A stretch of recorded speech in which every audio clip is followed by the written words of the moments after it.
C'est une vague et rien ne lui résiste. Un rapide coup d'œil à la presse locale sur les 2 dernières années suffit à le confirmer. Cette petite commune de l'Oise installe 14 caméras de vidéoprotection. 32 caméras de vidéoprotection seront installées dans cette commune du Puy-de-Dôme.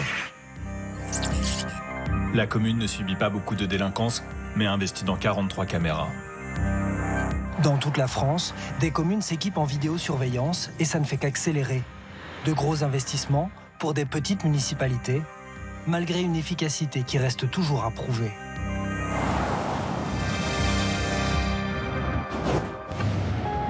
L'Arbrel, dans le Rhône, 6500 habitants et bientôt 41 caméras. A priori, ça sera là, parce que vous avez l'entrée dans la ville ici, et puis le départ sur les petits villages de l'autre côté. Attendue depuis longtemps par Nathalie Serre, élue de l'opposition de droite. Elle a toujours été favorable à leur déploiement.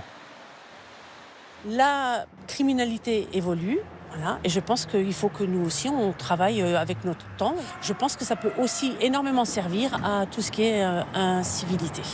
Le maire, de gauche, a toujours été contre. Mais en février 2025, il a organisé un référendum pour ou contre l'installation d'un système de vidéosurveillance dans la commune. Montant total, 400 000 €. 53% pour. La ville va donc s'équiper, aux grandes dames d'une partie de l'ex-majorité de gauche qui juge la dépense inutile. Cet élu, opposé au déploiement des caméras, va mener une liste d'opposition. Le maire a dit, devant tout le monde, de toute façon, on ne peut pas être sûr que ça marchera. Alors moi, j'étais un peu, ok, donc on va engager tout cet argent public sur un truc dont on n'est pas sûr de la réussite. Le maire n'a pas souhaité nous répondre. Il nous a renvoyés sur son adjoint, chargé aujourd'hui de l'installation des caméras. Et selon lui, la mairie n'a pas eu l'idée toute seule. Les gendarmeries sont bien venus discuter avec nous et on n'est pas... Les stats, je ne les ai pas eu, je ne peux pas vous dire. Est-ce que vous auriez installé la vidéosurveillance si les gendarmes ne vous l'avaient pas demandé? On n'était pas parti pour. C'est donc à la demande de la gendarmerie que l'Arbrel s'est équipé. Et cette commune n'est pas la seule dans ce cas-là. Il y a 5 ans, la CNIL, l'autorité de contrôle du numérique, pointait déjà dans une étude une forme de pression mise sur les mairies pour s'équiper. Les forces de l'ordre mettent également en avant auprès des maires l'aide que leur procurent des caméras. Les mots choisis sont forts. Les maires sont ainsi incités à, voire sommés d'agir par les forces de police ou de gendarmerie locales qui promeuvent ces solutions. La gendarmerie a refusé toutes nos demandes d'interview et n'a pas souhaité nous donner de chiffres sur la délinquance à l'Arbrel. Pas plus que sur l'efficacité de la vidéosurveillance. Peu d'éléments factuels sont disponibles.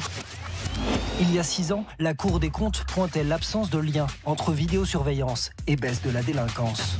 Aucune corrélation globale n'a été révélée entre l'existence de dispositifs de vidéoprotection et le niveau de la délinquance commise sur la voie publique ou encore le taux d'élucidation. En 2021, une autre enquête a été réalisée pour le compte de la gendarmerie. Son auteur, Guillaume Gormand, est universitaire. Il a passé au crible près de 2000 affaires judiciaires et il en arrive aux mêmes conclusions.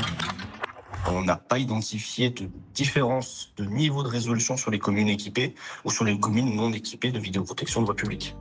Si l'efficacité des caméras est encore discutée, comment ceux qui les vendent répondent-ils à cette question que se posent bien des élus? La réponse, on l'a trouvée dans ce document.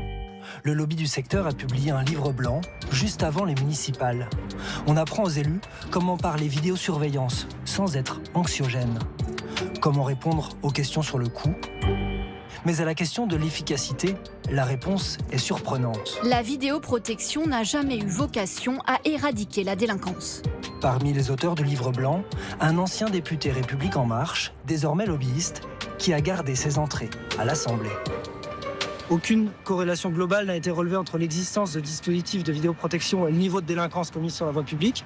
Vous n'avez pas de nouveaux chiffres depuis la Cour des comptes à ma connaissance, qui établissent l'efficacité de la vidéoprotection? À ma connaissance, je n'ai pas de chiffres à vous donner, non. Et comment vous expliquez du coup que les communes continuent à s'installer alors que précisément il y a peu de chiffres consolidés qui montrent que ça a un impact significatif? Il y a aussi un effet, ne le cachons pas, un effet dissuasif qui fait qu'il n'y a pas de constatation parce que là où il y a des caméras, il y a peut-être aussi... Peut-être c'est pas établi par des études sérieuses. Je n'ai pas à le dire à ce stade. Combien de communes exactement se sont-elles récemment équipées?